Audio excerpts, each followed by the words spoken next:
भला हुआ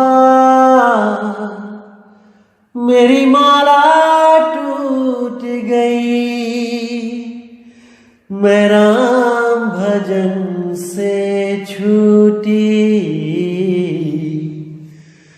भला हुआ मेरी माला टूट गई, मैं राम भजन से छूटी। मेरे सिर से टली बला, भला हुआ मेरी माला टूट गई, मैं राम भजन से छूटी। मैं राम भजन से छूटी। नमस्कार मेरे प्यारे भाइयों, मेरे परमात्मा के प्यारे जीव हंसों, आप सब मेरे भाइयों को मेरा तहे दिल से नमन। और बहुत ही खुशी की बात है जो आप सब मेरे भाई इतनी जल्दी जागृत हो रहे हो। इतने सालों का, इतने अनंत युगों का जो ज्ञान था, जिसको समझने में कितने ही युग बीत जाते, उस ज्ञान को, उस मूल ज्ञान को कितनी जल्दी आप लोग समझ रहे हो, मुझे बहुत हैरानी होती है। ये सब बंदी छोड़ की दया है, ये परमात्मा की दया है जो आप एक पल में दूध और पानी का निर्णय करते जा रहे हो। दूध को अलग, पानी को अलग, सार सार ग्रहण कर रहे हो, असार को उठा के साइड में करते जा रहे हो। बहुत खुशी होती है ये सोचकर, ये जानकर कि मेरे भाई अब पूर्ण विवेकी होते जा रहे हैं। और आने वाले समय में ऐसा कोई नहीं होगा जो मेरे इन भाइयों को भ्रमित कर पाएगा, अगर मेरे ये भाई हमेशा अपने विवेक को जागृत रखेंगे। तो अगर कोई भी गलती से सो गया तो मेरे भाई लुट जाओगे, लूट लिए जाओगे। इसलिए सोना नहीं है, हमेशा जागृत रहो, हमेशा जागृत रहो। इसीलिए साहिब ने कहा, मुसाफिर जाग जरा, तेरी गठरी में लागा चोर।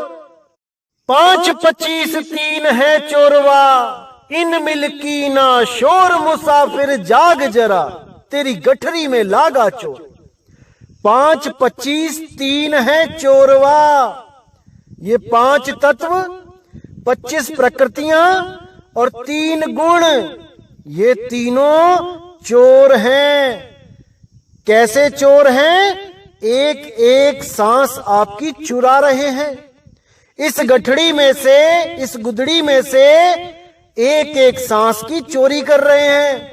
और वो सांस परमात्मा के नाम में नहीं लगने दे रहे, वो दुनियावी कामों में खर्च करवा रहे हैं। माँ बाप, भाई बहन, जमीन दौलत, दुकान मकान, इसी में खर्च करवाते जा रहे हैं। इसीलिए इनको चोर बोला गया है। 5 25 3 है चोरवा, इन मिल की ना शोर। मुसाफिर जाग जरा, तेरी गठरी में लागा चोर। इन्हीं चोरों से सावधान करने के लिए गरीबदास जी भी बोलते हैं ये वाणी, जो आज हम सत्संग में रखेंगे और इस पर पूरा विवेक लगाएंगे, पूरा विचार करेंगे कि गरीबदास जी कहना क्या चाहते थे और इन काल दूतों ने समझ क्या लिया। तो क्या कहती है वाणी? हरि का भजन करो रे प्राणी, ताते सुनो शब्द सहदानी। यानी हे जीव, हरि का भजन कर। ये सांसें तुझे गिन के मिली है, कभी भी तेरी सांसें खत्म हो सकती हैं। इससे पहले कि ये सांसें खत्म हो जाएं, उस हरि को भजले मेरे भाई, भजले। और किस हरि को? किसी मंदिर मस्जिद गुरुद्वारे में जाने की जरूरत नहीं है। उस हरि को भजले जो तेरे घट में विराजमान है। शरीर घट में नहीं, आत्म घट में, क्योंकि शरीर घट में कौन विराजमान है? वहां पर गणेश, ब्रह्मा, विष्णु, महेश, शेरावाली और ये मन निरंजन, काल, ये सब शरीर घट में विराजमान है। ये सब वहां के धनी हैं। और जो आत्म घट है उसका धनी है शब्द गुरु। तो इन दोनों में निबेड़ा कर ले कि कहां जाना है। अगर शरीर में जाएगा मेरे भाई तो जन्मों जन्म तक भटकता रह जाएगा, कोई रास्ता नहीं मिल पाएगा बाहर आने को। इसी काया में तेरा अंत हो जाएगा, भटकते भटकते दूसरी काया में पहुंच जाएगा। इस शरीर से निकल जाएगा और अगले गर्भ में उस सूक्ष्म शरीरों के द्वारा उस गर्भ जून में चला जाएगा। और इस दुनिया का कोई भी गुरु आपको नहीं बचा पाएगा, क्योंकि आप देही गुरु की शरण में हो। जब तक आप देही गुरु की शरण में हो, आप सुरक्षित नहीं हो। कोई गुरु आपको उस काल भगवान से नहीं बचा पाएगा, क्योंकि उससे बचाने वाला केवल एक ही गुरु है, वो है बंदी छोड़, वो है परमपिता परमात्मा, वो है शब्द गुरु। जब तक शब्द गुरु से आपकी सुरती अटैच नहीं हुई, तब तक आपको बचाने वाला इस कुल कायनात में कोई नहीं मेरे भाई, कोई नहीं। इसीलिए गरीबदास जी कह रहे हैं, हरि का भजन करो रे प्राणी, ताते सुनो शब्द सहदानी। यानी जब हरि का भजन आप करोगे, यानी उस शब्द गुरु का सिमरण करोगे, तब आपको क्या मिलेगा? ताते सुनो शब्द सहदानी। सहदानी मतलब निशानी। तब आपको एक शब्द की निशानी बताई जाएगी गुरु के द्वारा कि वो शब्द कैसा है जिसको प्राप्त करके हमारा जन्म मरण खत्म हो जाएगा। क्योंकि शब्द तो बहुत सारे हैं, कौन सा शब्द है जिससे मुक्ति होगी ये कोई नहीं जानता। कोई 3 लोक का सुन शब्द लेके आया है, झिंगुर की आवाज वाला, कोई घंटे लेके आया है, कोई बीड़ा सुना रहा है, कोई बांसुरी सुना रहा है, कोई ढोलक तबला नगाड़े सुना रहा है। इन किसी भी शब्द से मुक्ति नहीं होने वाली। वो शब्द अखंड शब्द है, उसी के द्वारा मुक्त हो सकता है ये जीव, अन्यथा कदापि नहीं, कदापि नहीं। अब कहते हैं, सहदानी पद पारख ले रे, अकल अखंडत गाजे, अविगत रूप स्वरूप दरस कर, जरा मरण भय भागे। यानी उस निशानी का, उस पद का परख कर ले रे भाई, उसको परख ले अच्छी तरह कि वो कौन सा शब्द है। अकल अखंडत गाजे। अकल, अकल का मतलब होता है जब कल के आगे आ लगा दिया तो अकल। कल का मतलब होता है आने वाला कल या बीता हुआ कल।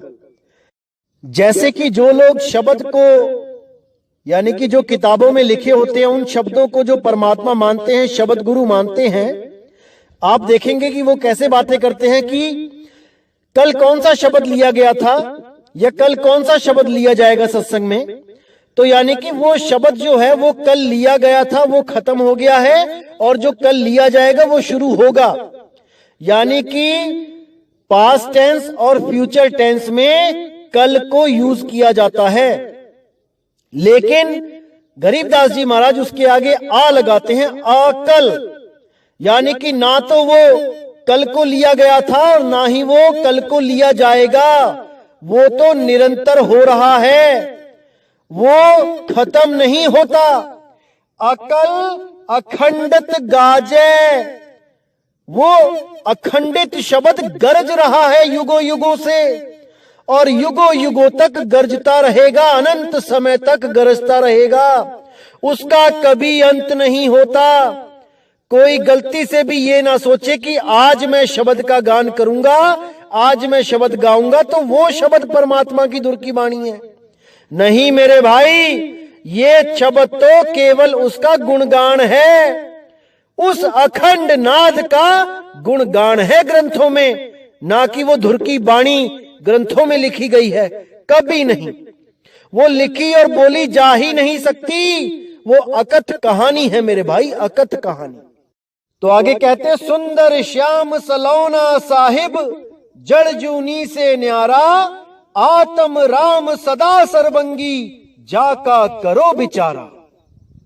तो यहां पर बिल्कुल स्पष्ट कर दिया कि सुंदर श्याम सलौना साहिब, कि मेरा वो प्यारा श्याम, मेरा अखंड गुरु, वो मेरा साहिब, जड़ जूनी से न्यारा, जितनी भी जड़ जूनी है, यानी पत्थर है, पानी है, हवा है, आकाश है, ये जितने भी जड़ वस्तुएं हैं, इनसे वो न्यारा है।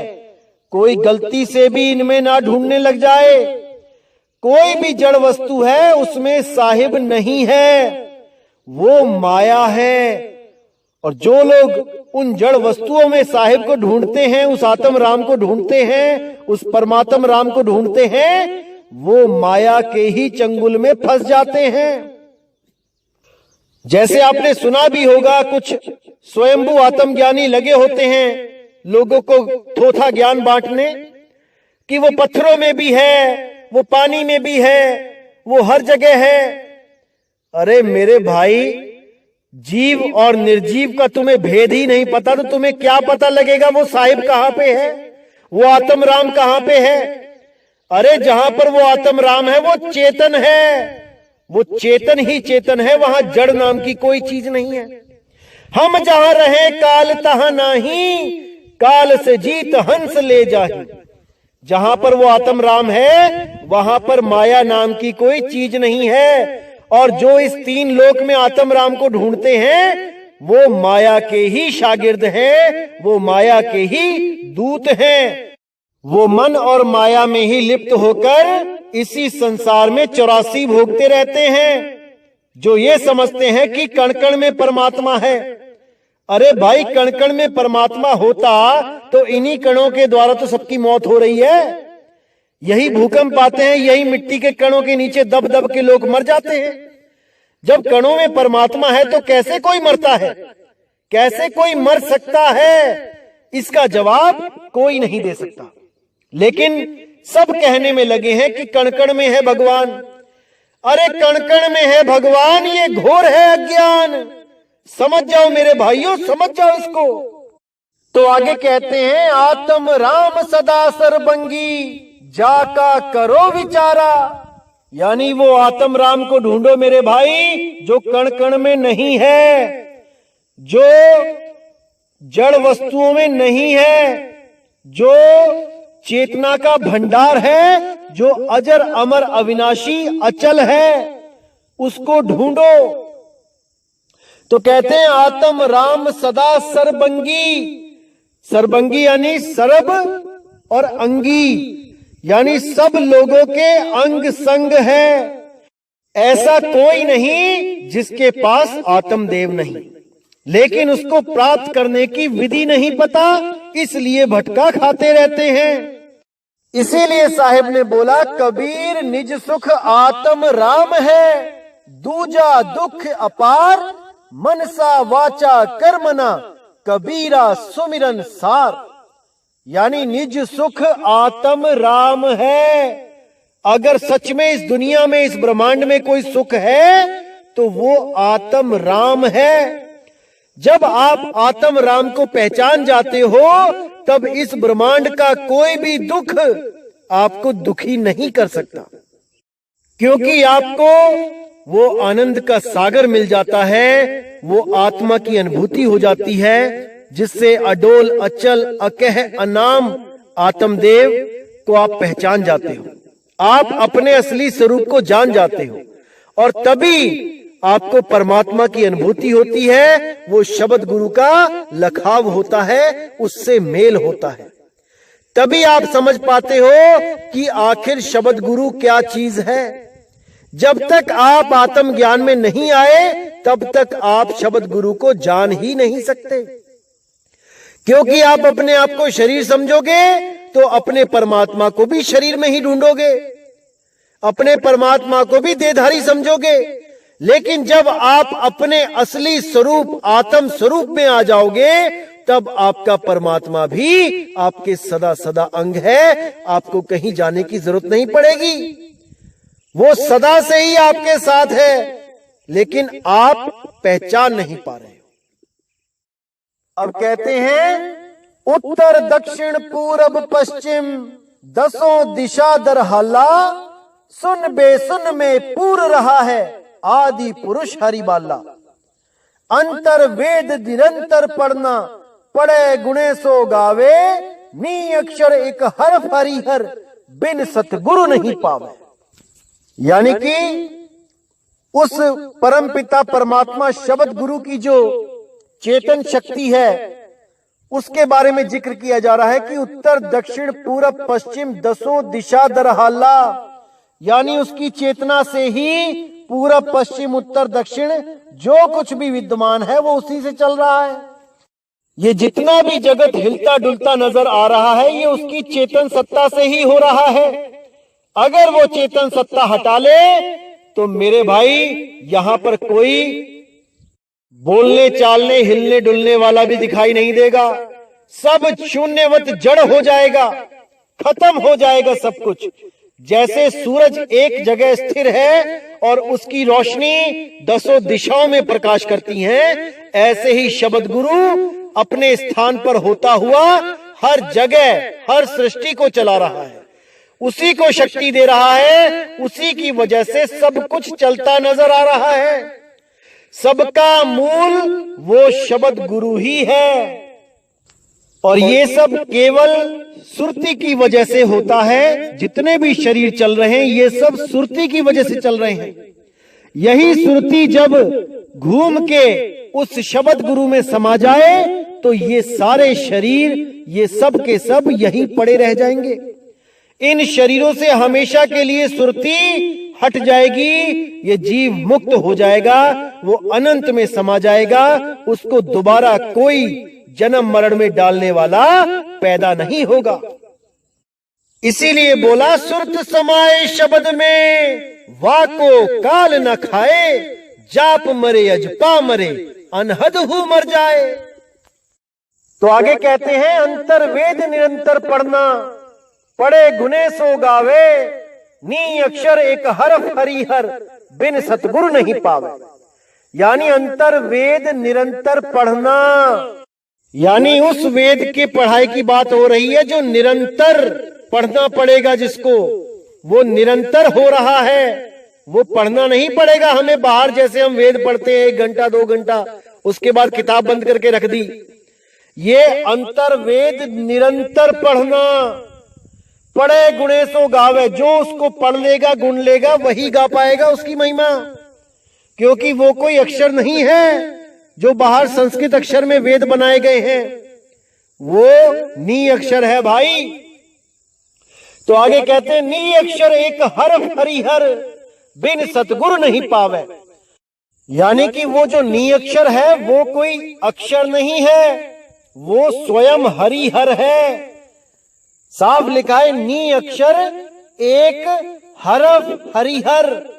हरफ का मतलब होता है अविनाशी अक्षर, यानी नी अक्षर स्वयं एक अविनाशी अक्षर परमात्मा है, हरिहर है। बिन सतगुरु नहीं पावे, उस आदि अक्षर उस परम अक्षर को कोई प्राप्त नहीं कर सकता। सबके सब इन्हीं 52 अक्षरों में उलझ जाते हैं।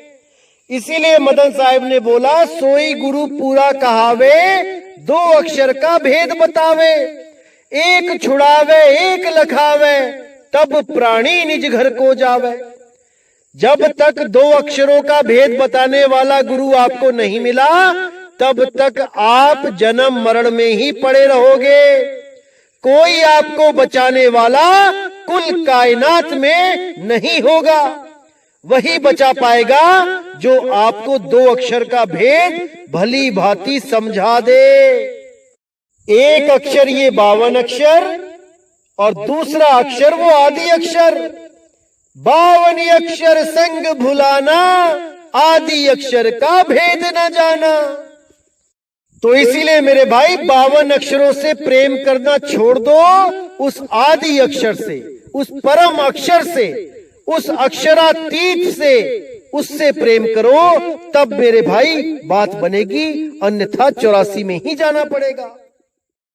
अब कहते हैं, जाका दर्शन कल्प किदारम शिव ब्रह्मादिक ध्याना, 100 करोड़ी रामायण पढ़िया बाँचे अक्षर ज्ञाना। यानी जिसका दर्शन, जिसकी अनुभूति होने पर कल्प केदारम यानी कल्पों केदारनाथ के दर्शन हो जाएं।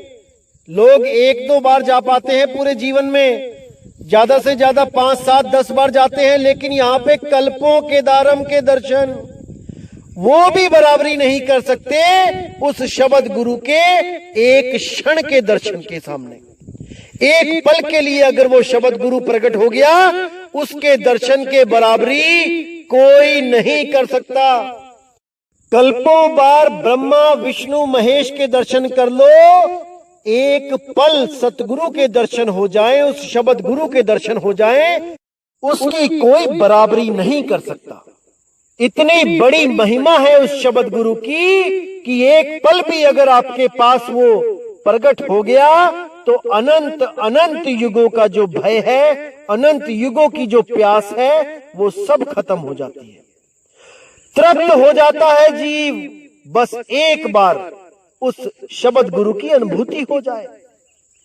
तो कहते हैं 100 करोड़ी रामायण पढ़िया बाँचे अक्षर ज्ञाना, कि जिस शब्द गुरु को मैं निअक्षर बता रहा हूं वो अक्षरों में नहीं है, वो अक्षरातीत है। ये सब के सब करोड़ों बार रामायण पढ़ के अक्षरों का ही ज्ञान बांटते फिर रहे हैं।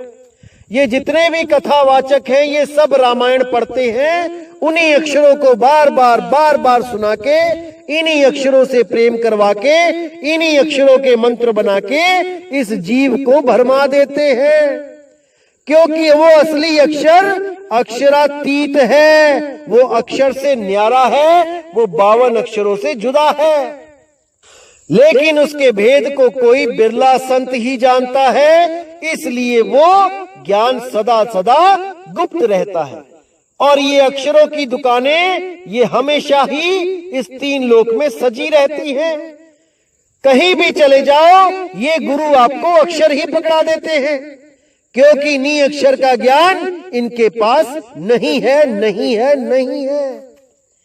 ये लोग ज्यादा से ज्यादा क्या कहेंगे कि श्वासों का जाप कर लो, श्वासों में सोहंग सोहंग कर लो, श्वासों में कोहंग कोहंग कर लो, या कान बंद करके अनहद नाद सुन लो, या कोई मंत्र जपते जपते जपते जपते सुन्न अवस्था में चले जाओ, वहां आपका सारा शरीर सुन्न हो जाएगा, आपको अनुभूति नहीं होगी कि आप शरीर हो। ऐसे ही भरम जालों में ये उलझाते रहते हैं और लाखों करोड़ों जीव इनकी बातों से बहकर अपने जीवन को बर्बाद करके चले जाते हैं। लेकिन सतगुरु सीधा कहते हैं कि अक्षर ज्ञान गलत है भाई। साफ कह दिया उन्होंने कि जो अक्षर का ज्ञान है, जो 52 अक्षरों का ज्ञान है, कोई भी मंत्र, कोई भी जाप है, वो गलत है भाई, गलत। अच्छी तरह समझ लो इसको, आंखें खोल के देख लो इसको, इससे ज्यादा स्पष्ट कोई वाणी नहीं बोल पाएगी। अक्षर ज्ञान गलत है भाई, नी अक्षर निस्तारा, शंख कमल दल कल अजरावर, सकल रूप से न्यारा। यानी अक्षरों से परे जो नी अक्षर ज्ञान है, वही निस्तारा, वही निस्तार कर सकता है आपका, वही आपको जन्म मरण से मुक्त कर सकता है। नहीं तो ये सब अक्षर आपको बंधन में डालेंगे, अगले जन्म का कारण बन जाएंगे।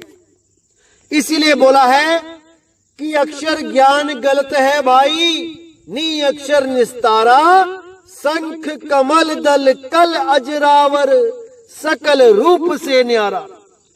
कि ये जो कमलों की साधना कराने वाले हैं, 2 दल कमल, 4 दल कमल, 6 दल कमल, 8 दल कमल और ये सहस्रार कमल, इन कमलों तक पहुंचाकर, इन कमलों के चक्कर लगवाकर जो परमात्मा की प्राप्ति की बातें करते हैं, उनके लिए बोला गया है कि शंख कमल दल जिस परमात्मा की मैं बात कर रहा हूं वो शंख कमल दल, यानी वो इस शरीरों के कमलों की बात नहीं हो रही है, वो सुरती कमल से भी आगे की बात हो रही है कि वहां पर शंख कमल, यानी तुम्हारे ये 2, 4, 8, 15 से बात नहीं बनने वाली। वो शंख कमल दल का मालिक है, वो अखंड ब्रह्मांड का मालिक है, वो शब्द गुरु है। उसको पाने के लिए नी अक्षर का ज्ञान प्राप्त करना ही होगा, तभी आप वहां तक पहुंच सकते हो, नहीं तो इन्हीं 3 लोक में अक्षर ज्ञान के द्वारा धक्के खाते रहोगे। तो साफ बोल दिया है, शंख कमल दल कल अजरावर सकल रूप से न्यारा, यानी सकल रूप, जितने भी रूप इस दुनिया में हैं, जितने भी रूप आप कल्पना कर सकते हो, उन सबसे न्यारा, उन सबसे न्यारा। जो लोग अपने अपने गुरु को परमात्मा मानकर बैठे हैं और सोच रहे हैं कि परमात्मा उनके गुरु के रूप में आएंगे, ये सब भरम जाल है मेरे भाई। वो सब रूपों से न्यारा है, वो शब्द गुरु है मेरे भाई, शब्द गुरु। वो कोई देह गुरु नहीं है, नहीं है, नहीं है। और जो उसको देह गुरु मानता है वो अभी शब्द गुरु की ABC भी नहीं जानता। जब लग शब्द गुरु नहीं पावे, तब लग जीव भटका खावे। जब तक वो शब्द गुरु को नहीं चीन लेता, तब तक वो भटका खाता ही रहेगा, उसको कभी भी मुक्ति नहीं मिल सकती। तो मेरे भाई, आज के सत्संग से पूरा विवेक जगा लो और समझ जाओ कि अक्षर ज्ञान गलत है भाई, वो अक्षरों का ज्ञान गलत है। अगर कोई भी गुरु आपको अक्षरों का ज्ञान देता है कि आ जाओ हमसे मंत्र ले लो, आ जाओ हमसे मंत्र ले लो, इन अक्षरों के द्वारा बनाए गए मंत्र ये सब गलत ज्ञान है, इनसे बच के रहो मेरे भाई। अब कई कालदूत जो बैठे हैं 12वें पंथ के जो शिष्य हैं, वो क्या भ्रम पैदा कर रहे हैं दुनिया को कि ओम एक अक्षर है, सोहंग एक अक्षर है। जो 2 अक्षर की बात कही है कबीर साहब ने, वो ओम और सोहम की बात कही है। ऐसा भ्रमित कर रहे हैं ये लोगों को, अपने ही गुरु भाइयों को भ्रम में डालकर उनका शोषण करना चाहते हैं। इन लोगों से बच के रहो मेरे भाई। ओम अक्षर नहीं है, ओम शब्द है। सोहम अक्षर नहीं है, सोहम शब्द है। ये लोग गीता का ज्ञान बता के कि गीता में ओम एकम मम अक्षरम लिखा है, यानी ओम अक्षर है, ये सिद्ध करने में लगे हैं। तो मेरे भाई, वो गीता का ज्ञान है, वो कबीर ज्ञान नहीं है। आओ देखे कबीर साहब क्या बोलते हैं कि सोहंग अक्षर है कि सोहंग शब्द है। गरीबदास जी कहते हैं, सोहंग शब्द हम जग में ले आए, सार शब्द हम गुप्त छुपाए। यहां पे सोहंग शब्द बोला है, सोहंग अक्षर नहीं। यही कबीर साहब ने बोला, सोहंग शब्द निरक्षर वासा, ताही भिन्न कर जपिए दासा। तो वहां पे कबीर साहब ने सोहंग को शब्द बोला है, अक्षर नहीं। अरे अभी ये लोग अक्षर और शब्द में ही उलझे पड़े हैं कि इनको यही नहीं समझ आ रहा है कि अक्षर किसे कहते हैं, शब्द किसे कहते हैं। दोनों का यही हाल है, गुरु का भी और चेलों का भी। अरे मेरे भाई, दोबारा से बैग उठाओ और पहली दूसरी कक्षा में जाके पढ़ाई शुरू करो। वहां टीचरों से पूछो, नया गुरु बनाओ, तब समझ में आ जाएगा कि अक्षर और शब्द में क्या फर्क होता है। अभी तुम्हारे खेलने खाने के दिन हैं, जिसको यही नहीं समझ में आ रहा है कि अक्षर और शब्द में क्या फर्क है, वो दुनिया को क्या ज्ञान बांटने चला है। समझ जा मेरे भाई, समझ जा, अभी समय है। वो काल जब आएगा तो ये नहीं पूछेगा कि अक्षर जपा था कि शब्द। ऐसी दुर्गति होगी कि समझ नहीं पाएगा कि हो क्या रहा है मेरे साथ। इसीलिए अभी समय है, कबीर साहब के मूल ज्ञान को समझो और बाकियों को भी समझाओ। यही हमारा फर्ज है कि हम अपने परम पिता परमात्मा की वाणियों को सही से समझें और उसको आगे समझाएं, ताकि किसी भी मेरे भाई का कभी अनहित ना हो, वो इस जन्म मरण के जंजाल से निकल जाए। कोई भी मेरा भाई यहां फंसा ना रहे, यही हमारे जीवन का एकमात्र लक्ष्य होना चाहिए।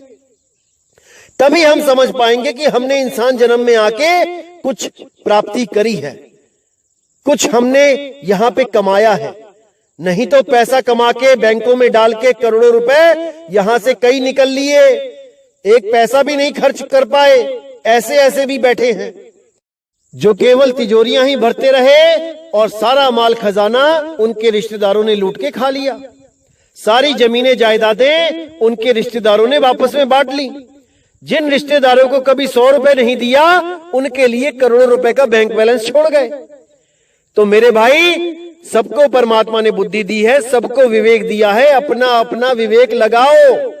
देखो कि बंदी छोड़ क्या कहना चाहते हैं, गरीबदास जी क्या कहना चाहते हैं, नानक जी क्या कहना चाहते हैं। और जब ये अंदर से आपको विश्वास हो गया, जब आपने वाणियों को समझ लिया, तो आपको किसी से पूछना नहीं पड़ता कि क्या मैंने सही समझा या गलत समझा। जब अंदर से विवेक जाग जाता है, वो स्वयं में ही पूर्ण हो जाता है। इसीलिए मैं अरदास करूंगा परमात्मा से कि आपका विवेक जागे और आप हमेशा के लिए जन्म मरण से मुक्त हो जाएं। उस सार शब्द को प्राप्त करें और गुरु की सेवा में तन मन धन अर्पण करें, ताकि आपका जो देह अहंकार है वो खत्म हो जाए। क्योंकि हम नाम लेकर भी अगर गुरु की सेवा नहीं करते हैं, तो ये देह अहंकार कभी खत्म नहीं हो सकता। जब तक हमने सेवा में तन मन धन नहीं लगाया, तब तक हम कभी मुक्त नहीं हो सकते। ये देह अहंकार कभी खत्म नहीं हो सकता। इसको अच्छी तरह समझ लो। तन मन धन लगाना ही पड़ेगा, तभी बात बनेगी मेरे भाई, तभी बात बनेगी। तो इसी के साथ दोस्तों मैं सत्संग समाप्त करता हूं और बहुत ही जल्दी अगला सत्संग आपके सामने रखूंगा, ताकि आप सब मेरे भाई और विवेकी हो सकें और सत्य को जान सकें और सत्य से प्रेम करके एक दिन यहां से भव बंधन से मुक्त हो सके। तो इसी के साथ मुझे इजाजत दें। जय गुरु बंदी छोड़ वैराग साहिब, जय गुरु बंदी छोड़ साधु शरण साहिब, जय गुरु बंदी छोड़ बाबा गरीबदास जी, जय गुरु बंदी छोड़ बाबा नानक जी, बाबा अंगद देव जी, बाबा मदन साहिब जी। जय जय सतगुरु बंदी छोड़ सतगुरु सत्य कबीर साहिब की सदा ही जय हो, सदा ही जय हो मेरे मालिक की साहिब बंदगी सतनाम।